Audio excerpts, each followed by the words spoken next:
Everyone, welcome back to HowTechs. It's time for iPhone 17 Pro Max cases. Yes, the iPhone 17 Pro Max doesn't come out for 3 more days, but I was able to order a case off of Amazon. This is actually Amazon Japan, and it showed up like in 24 hours. So even though the phone isn't out yet, the case is already available, and it was super cheap. It's 580 yen, which is like not even $4. So as you can see, it's just a really generic soft case, not really hard. Let's get it out of here.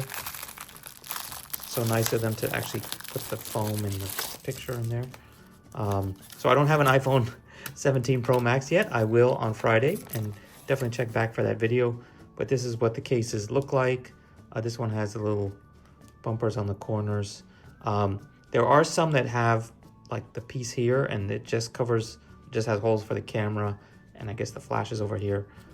Compare this to this is a 16 Pro Max. As you can see, the size is almost identical, but slightly different. And then thickness wise, doesn't seem to be any thinner. Just the camera bump is bigger. So does that make it better? I don't know.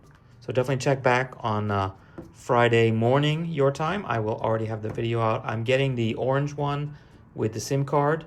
Unfortunately, not the dual SIM, but it's basically the same. So I will still do a dual SIM intro video for you guys who want to know how to do that.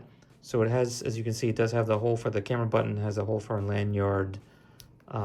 It's got the kind of covered buttons for the action switch and the volume up and down. And that's basically it. Pretty simple. No kickstand, nothing. Very simple. If you want to get that, pay more. Maybe a little too soft, but we'll see how it works. This is just a temporary one because I wanted to have one ready the day I got my camera. Okay, that's it for today. See you guys next time. Bye. Everyone, welcome back to HowTechs. Today I have a deep purple iPhone 14 Pro, and in today's video we're going to show you how to insert and remove a physical SIM. So before we start...